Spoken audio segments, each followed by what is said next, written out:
Are you thinking about going to optometry school? Are you in optometry school? If you're a student, how are you going to change the game? How are you going to navigate through optometry school? If you're a seasoned OD, do you want to get in the mind of the optometry students? Well, guess what? Today we got the one and only Josh Reese, and he's a star in eye care, a star in optometry school. And he's going to break down his journey so we can be a little more aware of what's really cooking up in optometry school. Let's go. This is a Defocus Media production. Audio Jungle. What's up, everyone? It's your favorite optometrist, Dr. Daryl Glover. And I'm Dr. Jennifer Lyerly, resident optometry nerd. And welcome to Defocus Media, optometry's #1 podcast, where we discuss the hottest topics, latest technology, eyewear, practice management, and more. So sit back, relax, and defocus. What's up, everyone? It's your favorite optometrist, Dr. Daryl Glover. Super excited today because we have a star, an advocate for eye care, a celebrity in optometry school, someone that has changed the game for all the students out there that may be thinking about this amazing profession, and someone that has really changed the game while he's been in school. Friends and family, I'd like to welcome my guy, Josh Reese. How you doing today, my friend? Doing great, Dr. Glover. Nice to talk to you. I don't know if I deserve any of that praise, but I'm Come glad on, that what man. I'm doing has been working at least a little bit. So that's Hey good. man, you've made an impact. You know, we had great conversation prior to starting the show, and as I was telling you before, man, super proud of you. You've really changed the game, and anyone in my eyes that's out there that's really making a difference in eye care is a hero to me. And the thing that I love about you that we're going to touch on today is just really kind of your journey in eye care, right? But we're going to take it a step further and really get into that pre-optometry world and talk about some of the wins, some of the losses, some of the gaps, some of the challenges, and to the point where you're at now. But also, I want to dive deep into what's cooking up right now in your life, boards. You know, what does it look like for a student? How does it feel? And then maybe tap into where you're going to go once you get out of optometry school. Because I think it's important for us all to be on the same page and figure out where, seasoned OGs like me that's been practicing for a while can put you on the game, but you can also put me on the game as well. I mean, does that sound like a game plan, my man? That sounds like a game plan. Let's do it. All right, man, let's do it. So let's kick it off, man. Before we get started, I always like to get to learn who I'm talking to. I like to know who my guest is, not because I don't know, but because everybody out there may not know who you are, right? So if you don't mind, just kind of painting the picture of where you're from, maybe a fun fact about yourself, and then we're going to jump into your journey and your impact in eye care, if you don't mind, Josh. All right, that sounds good. So I'm from Washington State, born and raised over there in Vancouver, Washington, kind of by Portland, Oregon. Okay. And yeah, so right now at the Arizona College of Optometry, kind of the exact opposite in every single way, but it's good. So yeah, so I'm from Washington State, love the rain. Went to school in Utah, and now I'm at the Arizona College of Optometry. And I don't know, fun fact about myself, I really don't think I am that interesting, but I like to run, and I have some nerdy tendencies, like I can solve a Rubik's Cube and things like that. So Oh man, we should have had you I solve don't that on know. the show, man. That would have been a first ever right there. Oh my gosh. I mean, would it be embarrassing if I got mine right now? Hey man, we might have to hold you to that, man. I'm gonna write that down so we can make sure we make it happen by the end of the show, man. Rubik's All Cube. We're right. gonna time you, man. What's your fastest time, my friend? I mean, I was in high school, I got pretty into it. I got a sub 30 second. I was 29 seconds once, Oh but I'm wow. not that good anymore. Don't don't Okay. don't worry. Hey, that's a fun fact right there, man. And for someone to say that, not that interesting, I mean, you've done a lot. You got thousands of people following you on YouTube, so you're doing something right. I guess so. I don't think I ever have mentioned that before in anything, so it's a first. Well, we like to get the first of everything, and we really like to tell all our colleagues stories, and we want to jump into your story, man. Before we get started too far, let's start with your why. I always feel like it's very important to start there because that sets the show, that sets the foundation, and it helps us to get into your mindset and understand where you're going and where you're coming from. So if you don't mind maybe sharing your why you actually got into this wonderful world of eye care. So I think. I actually love this question a lot because they ask it in optometry school interviews, but I think my why began with truly a genuine desire to help people. I Okay. wanted to find something that I could do every day, that would make a positive impact in the world, leave people smiling, leave people better off than when they started. And I took a roundabout way to get here. I went to a museum as a kid where there was a bunch of like anatomy, like cadavers, like I don't know, on display. And I got so grossed out, I had to leave. I was so queasy, Oh and my. my dad said a comment to me. He was like, "I guess we know he's never going to be a doctor or work in healthcare." And I was like, "Okay, I guess not." And then when I was in college, I really felt like I needed to get into healthcare even if I was queasy. And so I looked around all the adjacent professions, found optometry, and never looked back. Awesome. I love that, man. And I'm not gonna lie, I'm a big chump when it comes to blood. Yeah, I don't even like whenever I get my blood drawn, whenever I go to my PCP, I can't even look down at my arm, man. I just kind of look the other Yeah. way and smile at them. And I'm thinking inside of my head, like, if they don't hurry up and get this stuff done, like so you're not alone on that one, my friend. But let's kind of talk about your journey a little bit, right? Because in today's society, getting into optometry school is not an easy task, right? And we need more optometrists. And it's one of those professions where, we're not as sexy as we used to be, right? Because no one's applying to optometry Yeah. school, right? So, I would love to learn a little bit more about what it looks like in pre-optometry, simply because there must be some major gaps that the schools or ASCO is missing, that we need to change to make this amazing profession uh, better known, well known, right? So I'd love for you to kind of maybe walk me through what that process looked like, and maybe some of the gaps that you notice as well. Yeah, well, I think that this topic just isn't discussed as much as it could be. And so I don't know, I'm super happy that you're even bringing it up on this show. Um, I really think that um, it's not necessarily that optometry doesn't have enough marketing.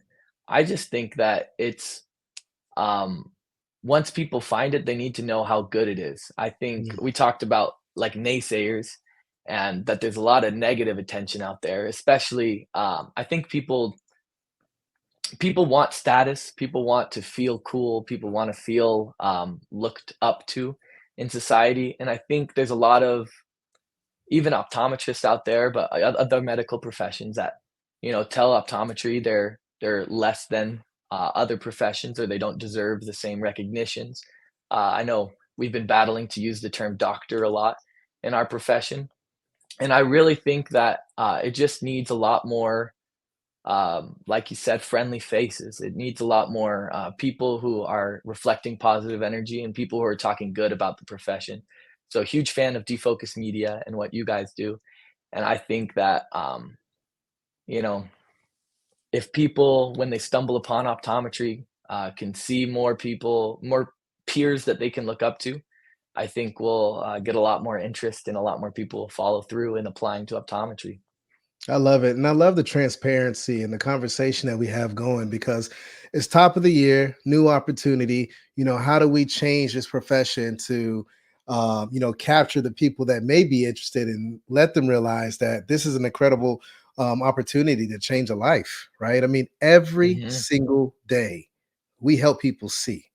I mean, I don't know what's more of a blessing than that. I don't know what job is more awesome or dope than that. I mean, like, this is truly the best profession ever, right? And I think we do need to do a better job with screaming from, the top of our lungs that optometry is the best, right? And I guess, we're not doing it. So, how can we change that mindset? Should we be online more? Should we tap into different places where optometry is not known? Should we partner more with PCPs and endocrinologists and pediatricians so they understand how much knowledge we actually bring to the table? I mean, how do Hmm. we how do we continue to make it sexy, but how do we continue to capture the attention of the people without them running to the other side, right? Because from what I'm hearing, you're saying that it's known, but we're not capturing their attention as much and educating them on how great this profession is. Mhm. Yeah, it's exactly kind of what I'm saying, and I think even I don't know, we could be more known too, because in my experience, um, I my first time at an eye doctor was when I was 20 years old. I just Mm, didn't know, if that makes yeah, sense. I thought my PCP did everything, and when right. they did the little eye screenings, Yeah, I thought that was my eye doctor, that was my eye test. You know, that was the test to see if I needed glasses. And so when I actually did need glasses, I had to Google and talk to friends. I'm like, "Hey, I think I need glasses. I think I need to see better. How do I do that?" And so, there's always room to grow because I didn't know about optometry at all until I was about 20 years old. And so, but yeah, I think what you're getting at, we need to scream it, shout it. And then sorry, one more thing on yeah, that is I think the part that I play in as an optometry student making media, I think is pretty important as well because I know the general public look to people like you, people like I don't know, Doctor Eye Health, the people who are already optometrists pushing forward the profession, making media. But I think optometry students, I know as swamped as we are, but I think a lot of us need to start making more media and showing our experience more because the future optometrists aren't necessarily the general population. The future optometrists are people researching, you know, what's optometry school like? Day in the yeah. life of an optometry student. How is it different than anything else? So I think a big call to action there would be for all optometry students who might listen to this, make stuff. YouTube videos, TikToks, Instagram. I think there needs to be a lot more uh, media out there Yeah, for I pre-optometry. agree, and I love that approach, and I love what you've done with your social media platform, especially your social media platforms, especially when it comes to YouTube. And I know you're killing it on TikTok as well. Well, let's spend a little bit of time with some of the stuff that you've done on YouTube, because to your point, if someone is looking to get into this profession, I'm becoming a seasoned OD, right? But you're the new generation, you're the new wave, right? I mean, look, I got these grays dancing in my bed, you know what I'm saying? So like things are changing there a little bit, right? So, what kind of content should some of these doctors be putting out, or optometry students, I should say, be putting out? Because you've put out tons of materials and you got thousands of people that tap in and listen to you. So I'd love to know what maybe is the most impactful, or which one of your videos have got the most engagement, and maybe why you feel those videos have gotten the engagement as well. Yeah, I think it's a good question, especially right there at the end. Um, but to like to answer it, my first video I ever made was I remember I was walking my dog. I was like, 15 minutes to try to get her to go potty. And I was thinking, man, I could be doing something else with my time right now. And then I was in the point where I was applying to optometry school just to take in the OAT. And I said, I'm gonna just make a little video on my phone as I'm walking my dog, Hey, I just took the OAT. It wasn't that bad, biology was kind of hard, but watch out for this in physics. I don't know. So, and that video probably still only has 40 views, but it got me thinking that that video would help someone. I would Yeah, be um if I had seen that video, I would have been helped. And that's always my mantra. If I as an optometry student or as a pre-optometry student, if it would have helped me, then it needs to be out there. If it's absolutely. knowledge that I just gained, it needs to be out there. And so I think that the videos that I've made that have gotten the most engagement and the most people saying, "Oh, thank you so much for making this. This video changed my life. This video made me want to go into optometry." It's the ones that really only took me 20 minutes to set up my tripod and be like, "Hey, so I just, had this thought about I just took this exam and it was really hard, but don't give up." Or, I just got my equipment, and so let's go through like what's it like to be an optometry student. And so I think that that's the kind of media that optometry students should be putting out, is just things that they think would generally have helped them in the past, or things that they just learned. I love that. It's If like essentially you're sharing your journey, right? And with your Yeah. journey, it could be something that's fun and exciting, or it could be something that was a little difficult, right? I mean, just even looking it through your YouTube right now, I mean, you have everything from, 4 reasons to become an optometrist in 2024, right? Which got 20,000 views. So for those Yeah, out that's there that are sitting down wondering, what is this conversation all about? You need to go check out Josh Reese YouTube page, because you can learn a lot from that, right? Because again, we got to continue to grow this profession. We have to partner with the future generation of ODs like Josh himself, right? And then just looking at optometry schools and ranking them, the education, the location, the price. These are all things that when we're having conversations with students in the exam rooms, we're not thinking about this.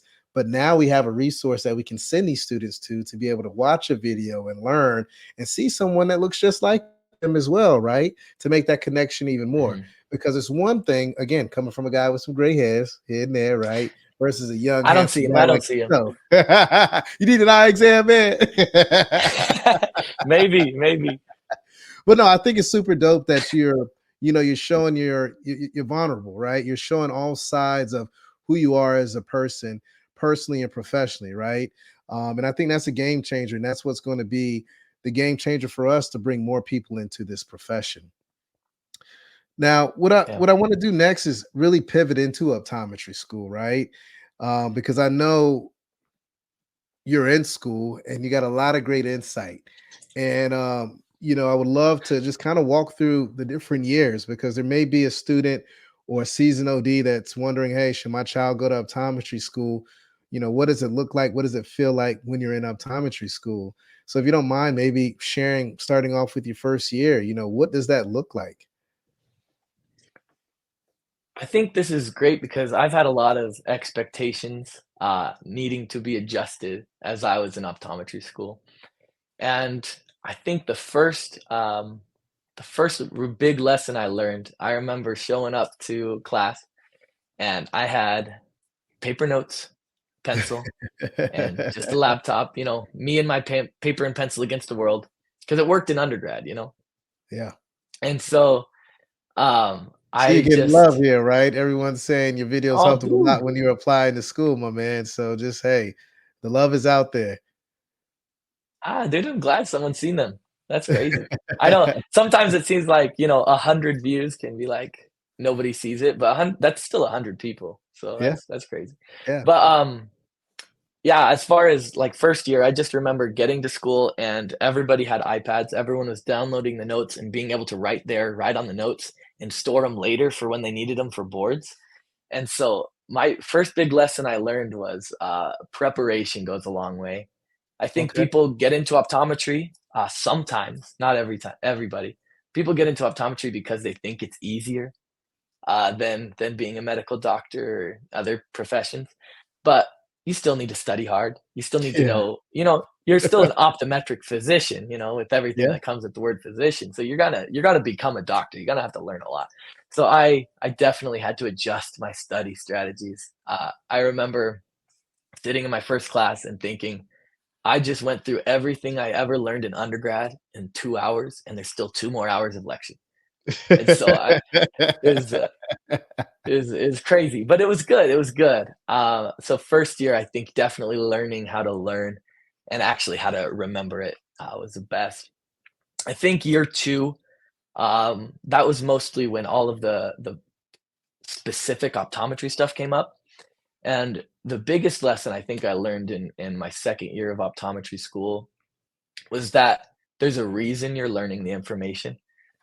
I remember in first year, there's the general basic sciences class where you just like learn everything about the liver and about the Yeah, bones and about yeah, the random stuff in the body. And I could know about 80% of the information on the slides and get like a 90 on the test because I have good test taking strategies and stuff. right. But in my second year, when we have the visual neurophysiology or, advanced ophthalmic optics. And I would go into an exam knowing about 80% of the material, but I'd get a 60 on the exam. And so you'd be like, "What?" But it's because, the information's important. You can't just leave 20% of the information out. And so my second year, I really had to learn that there's a reason you're learning everything, and you can't just skip lectures and skip slides and know half of it well. You really have to be able to know it all and digest it in a way that you can make sense of it in clinical situations, which is what boards is all about. And so it really woke me up that it's not just school that I'm studying for, it's clinical care. It's knowing your stuff, actually knowing it, having it become a part of you, and which 100%. is I'm sure you know all about. That's all you do all day, right? Absolutely, absolutely, man. So yeah, I mean, year one is just really preparation, right? Just being Hmm. prepared. It's a different game the way that you have to come in to school because I know when I was at PCO, I think our first semester we had like maybe 25 credit hours. The second semester was Yeah, like it's 30, right? crazy. Yeah, it's crazy. And you have to be prepared. You can't do anything last minute. If you don't prep, you're going to be lost in the sauce and not make it through the program. So I think that's a very important piece for all our pre-optometry students out there, all our first years or folks that's going to get into school next year. Make sure you prep, make sure that mindset's in the right place, right? And then the second, really understanding the material, learning all the material, and realizing that Hmm. you will have to apply this to real life. I think sometimes as students, when things don't go their way or our way, because I was once a student, we think the school's out to get us, but in reality the schools Hmm. are really out here to prepare you with the right resources and tools to be a successful eye doctor, to be a successful optometrist, to be a successful physician. So we got to kind of change that mindset and make sure that we take full advantage of what's in front of us. Yeah, and there's definitely, I'm always an advocate for people being better teachers. These professors. If you're listening to this, any of my teachers, I don't have anything against you, but you can always learn how to teach better. But I think that's a good thing to internalize as a student or as a pre-optometry student going into school, is to keep in mind the reason the school exists isn't necessarily for you to just get in and out with your degree. It's Right. to have a becoming process. You have to go through hard things if you want to become anything. And so the harder times you go through in school, the better person you are, and you have that school to thank for it. I think I've had to change my mindset on school as well. I've thought that it was out to get me a couple times. I'm not gonna lie. Maybe it's out to get me right now, but I do think it's important to go through hard things. And even if you fail a class and you have to repeat a semester or something crazy, you're gonna be better for it as long as you don't keep giving up. You gotta push through it. I love it. I love it. So first year, second year, are we in our third year now or what? I'm a third year. I'm actually What's crazy is I only got basically 1.5 more quarters of third year. Then I'm a fourth year. Okay. So Okay. time's going by. I know, right? It's going Yeah. it's going by quickly when you're having fun. That's what the deal is, my friend. Am Real I? talk. Am I having fun? No, just kidding. So let's kind of talk about this third year because in my opinion, this is Mhm. like that magical year because and let's be real, shit gets real, right? So it's like I would love for you to kind of walk me through what that looks like right now as an optometry student. Because yes, year one is tough, year two is difficult because you're really trying to process things, but year three is where it really starts to go to the next level because I'm thinking, you start thinking about rotations, you start thinking about Mhm. boards, you're thinking about maybe jobs. I mean, there's a lot that starts to cook up in your brain in that third year. So kind of walk me through what that process has been for you.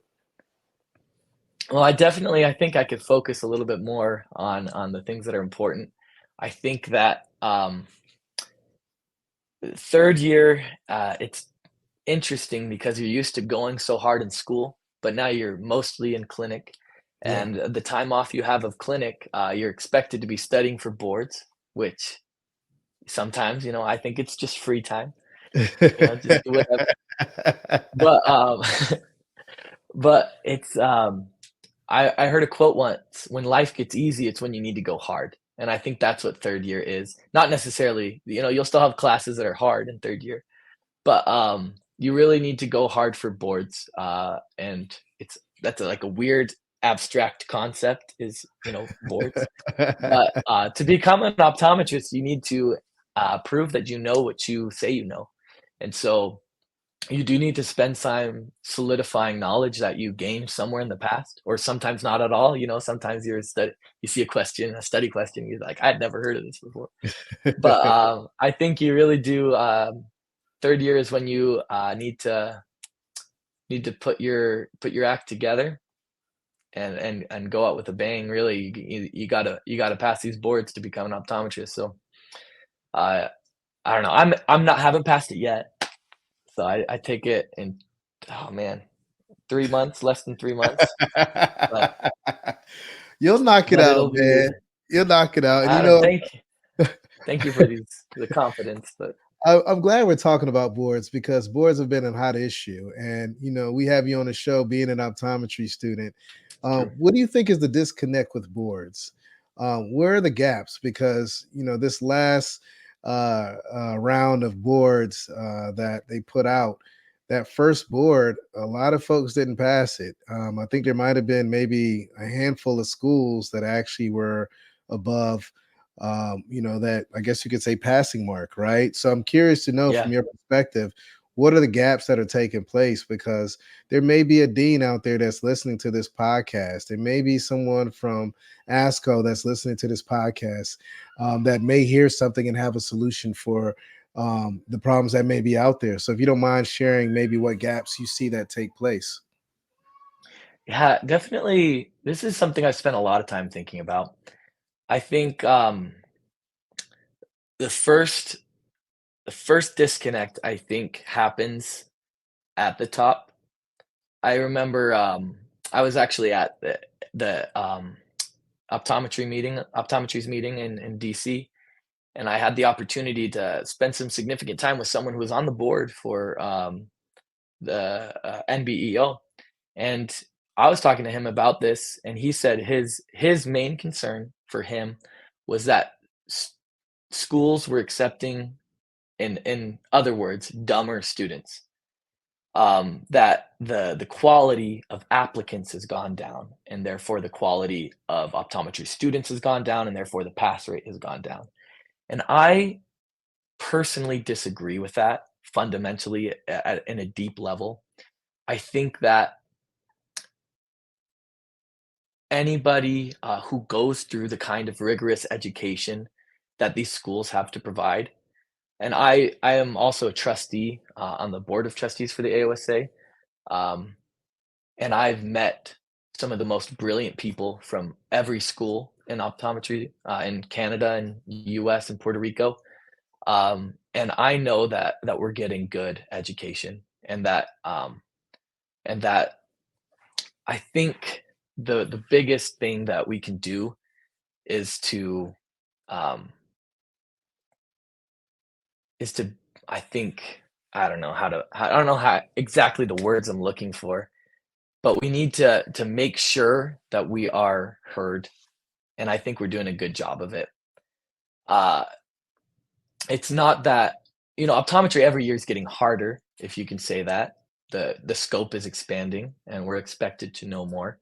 But I do think that schools have been doing an even better job of preparing us for boards. I know my school at Arizona every year is implementing new things to help students be more prepared and feel more prepared. And knowing other classes, there's not a class necessarily that's better or smarter than the other ones. Um, I think it all comes down to um, being there for each other, making sure everybody has someone to be accountable to give their best effort. Because the ultimate pass rate's still above 80%, but I think if we can make sure that they know we're trying hard up at the top, and I think you know schools are doing a better job of preparing their students, and therefore, we just need to band together as students and make sure we're all trying our best. That's a long answer. Sorry No, not at for all, going man. roundabout. That All fixed it right, for there we me. go. Is that better? All right, that's plenty better. Yeah. So it is a difficult subject there on boards, but I think the moral of the story is that we're in it together as a student body, and so we just need to make sure we're all giving it our best efforts to study. Yeah, and you bring up all great points there, and I'm glad that you were able to sit down and have a real conversation with someone that helps to put together the board and an administrator, and just really have that conversation, right? I think, you know, I personally think when it comes to any kind of test taking that it needs to be this is what I think we should do. This is my personal opinion. I feel like Yeah. everyone should have the same education, the same training, right? Especially when it comes to book work and to prepare for boards. I mean, why not just have one professor that teaches all the schools anatomy, one professor that teaches all Mhm. the students optics, right? And that one teacher could be a Mhm. virtual teacher, right? And that virtual teacher could teach all the schools and don't have to worry about going from here to there. And then just having maybe an assistant in the classroom that can actually help with any questions that the student may have because the professor's not there in person. I think if we teach the same thing and we're all on the same page, I think that will help to increase and get better board scores because everyone's learning the same thing and no one's being kind of lost in the sauce. Because what I've heard from talking to various students is that every school has one thing that they really want to hone in on that they think the students need to Mhm. learn for boards. But some of those things that those students hone in on or maybe like two or three questions that may be on the board. But yet they spend all this time covering that information and it really wasn't on the board, right? So I feel like if all Mhm. the students were on the same page, all the schools were on the same page, that could change the game in regards to seeing better board scores, right? I think also students have to realize that, certain platforms out there are not going to be the only thing that you need to study with. When I was in school and I took boards, I looked at all my old notes, right? I took notes, I studied Mhm. those notes, I studied with my colleagues, and then I took KMK. And all those things kind of complemented each other, but I didn't rely on one source to be the one thing that's going to get me through boards. And I think sometimes with students, they just think that, oh, this is going to be the shortcut way of getting here with some type of third party opportunity. And it doesn't get them to the promised land. And then they get, unfortunately, they don't pass the board. So I think there's room for improvement there. I think if we can kind of standardize it where everyone is on the same page, we may see less headache. And I think if students can understand that it's going to be a cumulative effort from your personal notes, from those doctors or those teachers at your school, and then some of these other outfits that are out there that are third parties that can help out. I personally think that's what's going to change the game. But that's just my 2 cents. I mean, what do you think, my friend? I like that approach. I love the fact of standardizing everything if it is a standardized test. Yeah. But my biggest issue with that is we're not going to optometry school in order to pass boards. We're Mm, going to optometry school to be an optometrist. And so ultimately, it's not the optometry schools shouldn't change the education to pass boards. Boards should update their exam to be actually evaluating optometry's a future optometrist's ability to be an optometrist, if that makes sense. it makes a lot of sense. And the Mhm, challenge that I'll give to you on that is that students were passing boards at one point in time, right? And I know that the scope has changed, so we need to look more to that. But what's changed between now and then? And I think what's changed is the stress on some of these professors to have to do more with less, essentially, right? mhm, Think the stress of, with some of this last 4 or 5 years of students coming in with COVID and being more virtual rather than in person, I think that's changed some of it as well. You know, 2 to 3 years from now, are we going to see things go back to the way that they were? Possibly. Or we're going to see things, go for the worse, right? I don't know. I mean, time will mhm. tell for sure, right? But I love what you just touched on in regards to they need to figure out what needs to take place and build from there as well. But it's interesting. That's why we're having this conversation, right? I feel like we don't have this conversation enough on an open platform where people can listen, people can give their 2 cents and feel comfortable with saying it without someone getting mad, right? We're all in this together. I need you to become an optometrist, right? Because I can't see all these Hmm. by myself. So I want to work alongside of you to change these lives one diopter at a time, right? So the only way we're going to be able to do this is by having some real conversations and figuring out a game plan to move forward. So Yeah. I greatly appreciate you being transparent and sharing your thoughts and your wisdom as well. Yeah, and one last thing on that, Yeah, I know it's hard because the people who write questions for boards are, it's probably the low vision doctors who write the low vision questions and the anatomy professors who write the anatomy questions, and so you really have the specialized knowledge in each area. But my big thing, my personal mantra is I use all my time that I study to become a better optometrist, and I actually have not purchased any of the programs at OptoPrep or KMK, the big 2 right now, just because I want to focus my studying not to pass boards, but to become a better optometrist, and I feel like if I've done my personal preparations, I should pass boards, and we'll figure out if that works, if I do pass boards. But I do want it to become about being a better doctor and not become, passing an exam, if that makes sense. 100%. And you will Mhm. pass boards. You got to change that language. You speak what you want into existence. Your words are powerful. So I There know we you go. got this, my man. There we go. I know you're gonna make it happen. But I really again I can't express how thankful I am for you for having this conversation and putting it out there. And I challenge everyone that's in the eye care industry to brainstorm. How can we get through this hurdle together? How can we change the dynamic? How can we be prepared more for becoming a doctor instead of actually Mhm. passing a test, right? Tests can be challenging. I know when I first got even into optometry school, it took me a long time to get into school, a couple of years before I got accepted. And I had to do a program. And I took that OAT, and I remember like it was yesterday. I took it 2 times. I got a 280 each time, right? And it was a challenge. But just imagine if that test held me back from being an optometrist, right? And if Mhm. you come into my community and you talk to my patients, they'll tell you that it's the best experience, the best journey they've ever experienced coming in to see an eye doctor. And the reason why is because, to your point, I study to become a great doctor, a great physician, to understand things inside and out, and to convey it in a manner that my patients that are sitting in front of me can understand exactly what I'm saying. And we got to figure out, how do we get on that page to be able to make sure that's what we're looking at for you and your colleagues to get through these boards, right? Mhm. So it's a lot, man. It's a lot. But hey, I'm not gonna harp too much Well, on boards. well, We'll yeah, push there. back, right? Because I know tomorrow I'm probably gonna get an inbox full of emails of people asking how can we partner and collaborate, or just say, hey, don't talk about boards anymore, right? Well, hell, I Yeah. I can talk about whatever the hell I want to talk about, and we're gonna continue to do that, right? But we do have some questions here. There's a question. Any tips for second year students starting clinic this spring?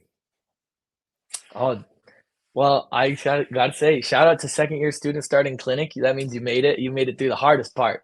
Now you just get to enjoy it. I know that starting clinic, it has all of its own emotions and all of its own stress, and just embrace how much you suck, I'd say. You know, it's okay to go to your preceptor and be like, "This is what I did, and I don't understand any of the numbers that I got." Mhm. Your preceptor's there to help you. Maybe you won't have the most helpful preceptor right off, but there'll be some helpful ones, and you're gonna learn how to be a good doctor. So your patient's not gonna die. You're gonna be okay. You just mess up, but learn from your mistakes. I'd say just the stakes aren't as high as you think they are. You're seeing patients every day, and you know like you even if you see one or two a day to start out at the beginning of second year or whatever you're in your transition from second to third year, whenever you see patients, just it's the patients are going to be okay. Your job is to learn and be better every time. That's sound advice. And what I would add to that, just to kind of reinforce what you're stating, when you're a student in your second year, that's the time to mess up, right? Like Yeah. that's when you want to mess up. And to your point, just make sure you learn from your mistakes. If you go in the clinic, you see something, you misdiagnose, go back, read your will's eye, go through your notes, and I bet you will never forget whatever that case or that condition may be afterwards. Also, keep in mind when you get out of optometry school, you're not going to know everything. That's why they have continuing education, right? You're always going to be forever learning when it comes to optometry. So don't feel like you have to know every single thing. Yes, know every single thing for boards. Unfortunately, you got to take that to get by. And I know we've had that conversation already, right? But when you get out, just continue to go to your continuing education. Make sure you read the literature that's out there, review of optometry, eye care business, contact lens spectrum, Envision magazine, whatever platform that may be out there. That way you can continue to be more knowledgeable about the latest and greatest technology. And that's going to help you go to the next level. But don't feel like you're going to have to know everything. Just get out there and make the magic happen and learn as much as you can. Yeah, you should be the one giving advice. They're good. That's great. Well, let's kind of pivot to what the future looks like for you, man. You've been in school, you've played around with different specialties. Where do we see Dr. Reese going when he's out of optometry school? I'm talking what kind of modality, what kind of specialty. Where do you see yourself in a couple of years from now, my friend? Well, I like the sound of Dr. Reese. I haven't heard that yet, so that's awesome. But I'd say one of the biggest drivers for me to continue with optometry was when I shadowed a pediatric optometrist who did Okay. vision therapy at his practice, and I saw the way he was able to change patients' lives in a real way. And I think I'm still even after I've learned everything about, contact lenses and, I still haven't done clinical rotations yet, but I think I see myself headed in that direction. I love, how underrated a good vision therapy doctor is Okay. because you can see some lives changed really, really well when you're good at what you do. Um, but I do think that, I want to work less with pediatrics, even though I feel like I'm pretty good with kids. I feel like I wanna work more with brain injury patients. Okay. The way that someone's life is changed after a brain injury, I think is just very, very, fulfilling to see. Yeah. It's what's one thing, to take a child with a reading, saccadic dysfunction and help them read and be able to, help them do well in school for the first time. But taking someone who's been gifted all their life with not having any binocular vision problems and all of a sudden not having a life anymore because they can't read, they are, I don't know, brain injury just messes up everything. And Yeah. so being able to have a successful vision therapy patient who was a brain injury patient go through and see how grateful they are and their life changed, I think is one of the most rewarding things I've seen, in my, less than 3 years of optometric experience, but that's where I see myself going. I love it, man, and I can tell that you're very passionate about it. I can see the emotion coming out of you, and I have the opportunity to travel on a regular basis with I call her my work wife, Dr. Tracy Glendenning. She's based out of Wilmington, North Carolina, with my eye doctor, the company that I'm a part of, and she does TBI. Um, Day in and Mhm. day out. And some of the stories that she shares with me, it just blows your mind. Some of the things that people experience and how you change your lives with conversation, tools, and the resources that are out there as well. So I take my hat off to Yeah. you because it's not easy, and I'm not even talking about trying to find the solutions, but having those conversations and hearing the stories of how that took place. That's the part that just really, it can shake your soul, man. Right? It could really make you think differently and feel a certain kind of way. So I take my hat off to you for wanting to pursue that and potentially making that happen here in the near future, my friend. Yeah, thank you. I hope, hope to make it happen. Hope to be one of the best out there. I will be one of the best is what you have to say, man. You got to speak it into Oh, existence, there we go. right? Yeah, that's right. I'm gonna be the best out there. You haven't even heard of Josh Reese yet. Now, man, this has been a great show. Before I let you go, a couple of things. Number one, if you could leave any advice for, all your colleagues out there, all those students that may be thinking about joining this amazing profession, or maybe going through some challenges in school, or maybe a seasoned OD that's trying to figure out the mindset of, the optometry students coming out, what advice would that be?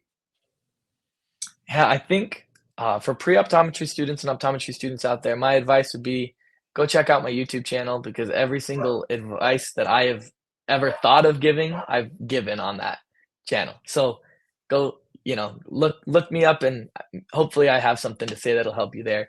But for those trying to help optometry students out there and optometrists, I would say